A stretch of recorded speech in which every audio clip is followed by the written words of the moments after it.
Welcome, ladies and gentlemen. Today I want to start a new series about DPS tests on target skeletons.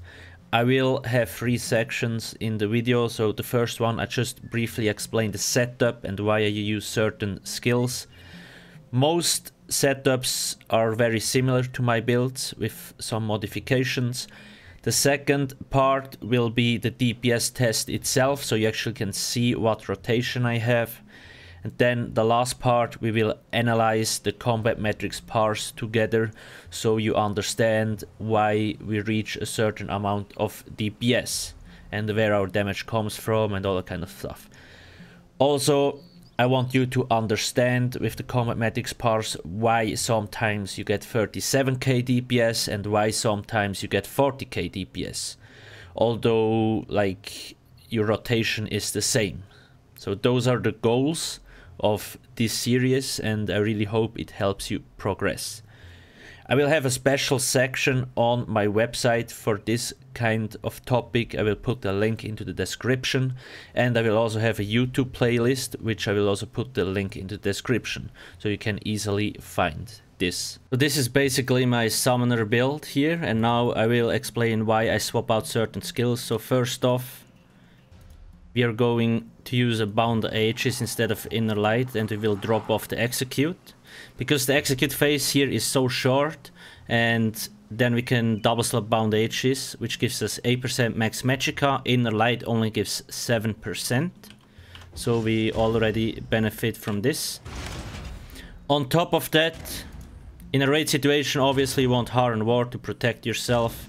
And now here we want Elemental Drain, because this will be self-buffed, and Elemental Drain gives us minor Magicka steal, like giving us 400 Magicka every 1 second, and it reduces the enemy's spell resistance by 5280. That's a huge damage increase. So that's why I choose this certain setup. One last thing, it's very important that when you do the rotation, you will see in a second, you need to activate the pet first, and then the Daedric Prey. Why is that? Because you see, Daedric Prey has 6 seconds duration, pet 8 seconds. And to fully benefit from the 55% extra damage for the pet, you want to use this first, because it has 8 seconds, and then you apply this. If you use this first and then apply this, you only get like 4 to 5 seconds uptime on the 55% extra damage. So you need to use this first and then this. Other than that, you will see the rotation is pretty simple. Now, another thing we are swapping is this here, because we want Blockade of Storms to benefit from Concussion and Off Balanced.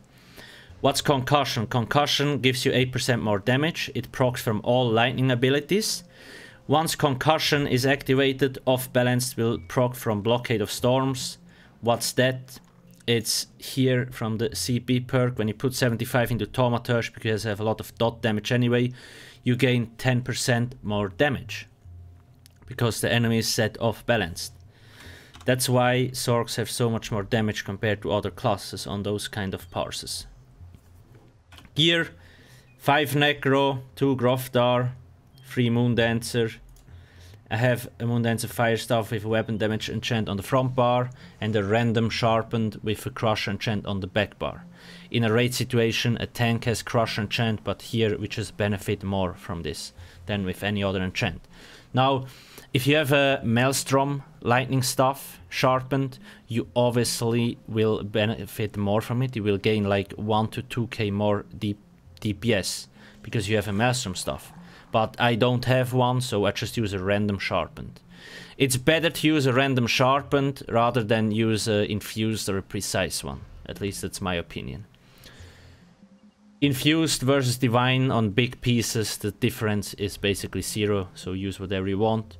I do use Grofdar here because I don't have best in slot Elambris available, so that's why I use Grofdar. The damage difference is really small. We will see later in the combat metrics parse.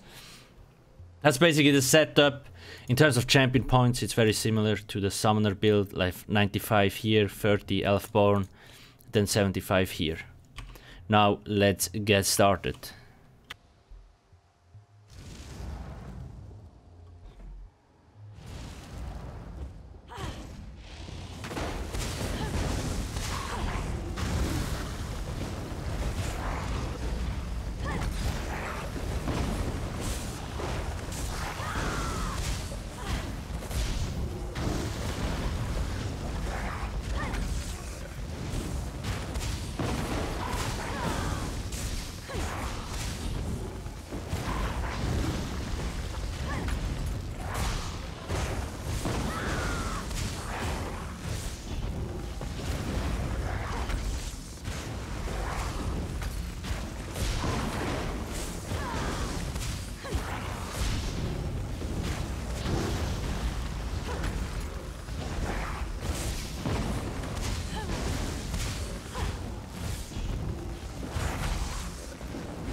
Now, just a heads up, I'm using like unmorphed shooting star because I never leveled it up.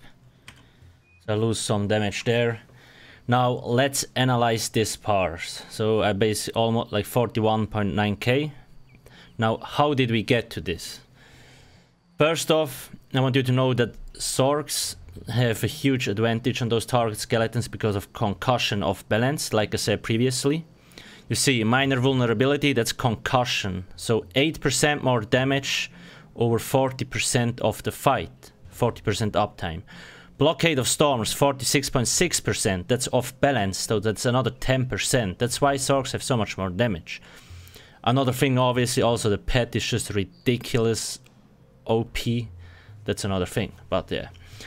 Now, how did we reach those numbers? So, first off, you see spell damage 2637, max 2940. Why do we have a higher max? Because we use a weapon damage enchantment, which has a 50% uptime, so that's why you see the difference here. Spell crit 59.8. When we drink a potion, 57.1. Then dark magic exploitation. When we use a dark magic ability, we get another, like, that's like 2.5% or 3% spell critical. That's how this number got there. Now, I want you to know or to understand why you sometimes, like with the same exact rotation, sometimes you can get 37k, 38, 39, maybe even 43k DPS. Why is that? It's because here, this is your actual critical rating you had in this fight, and now, as you can see, it was very close to my actual rating. Most of the times, it's around 55-54%. Now, why is that? It's because RNG, it's just how it works. So let's look at the numbers here. So you see the pet, 61% crit, basically 1% over my actual crit rating. Liquid Lightning, only 50% crit. So I kinda missed 10% crits on the Liquid Lightning. Blockade of Storms, so much higher. You see the difference, although they both had the same amount of hits. Liquid of Lightning did 70 ticks and Blockade of Storms 70 ticks. This here only did 50, like 35 crits, and here at 51. That's where you get those huge damage differences on those skeletons parses. That being said, like if you have a person that tries this 10 times, maybe gets 40k. If you have a person that tries this 300 times, you can get 44k. Because technically, you can get 65% crit here if you get some really lucky crits. Crystal Frag, 44%. That's so much below my actual spell crit rating. And all other things. So that's where most damage differences, like with parses, come into play. And that's why it's impossible to say in a boss fight, yeah, you need to use this and this, because it's just, you can't reliably test. Now, next thing, familiar damage pools. This is AoE damage and the damage over time effect. Liquid Lightning, AoE damage, damage over time effect. Blockade of Storms is an AoE effect, damage over time effect. Then we have Crystal Frag, this is a direct damage ability, single target. Thunderous Rage, AoE damage and a damage over time effect. So it's like your 3 highest damage abilities, and if we also count this, it's like 4. Most of your damage comes from AoE damage and damage over time effects. That's why it's also really nice to actually invest so much into Thaumaturge. We don't even lose damage because we have so much dots, right? Then on top of that, shock stuff. When you look here at the ancient knowledge, flame stuff increases single target damage abilities by 8% damage, and lightning does the same with AoE damage. In raids, I personally prefer lightning stuff on the front bar because I can apply my dots, then swap to the front bar, and all my dots benefit from the AoE 8% damage increase. Now, the difference is really small, so just go with what you like more. But now, the most important thing, in raids, healers apply Blockade of Storm. So that's why I like to use this setup. So I have the fire stuff on my back bar to get the blockade of fire. Why blockade of fire? Because you see, burning enemies take 20% more damage. So this does 20% more damage than blockade of storm or blockade of frost. On top of that, if you have a Magicka Dragon Knight in your group, he applies engulfing flames, gives you another 10% more damage. That's why blockade of fire and fire abilities in general are just much stronger than like shock or frost skills. But here, because we are solo on target skeleton, you want to swap this so you can benefit from concussion and off-balanced. That's basically it about the Parse. As you can see, Grofdar, it has 7 crits, although technically it shouldn't be able to crit. Then we have some other kind of things here. Implosion, only procced once. Like, again, this could have easily been 2 to 3 crits, giving me 1k DPS. But in this case, it only procced once. There is so much things that affect a Parse. It's insane, right? Now, I will put the Parse into the description and on my website, so you actually can go check it out.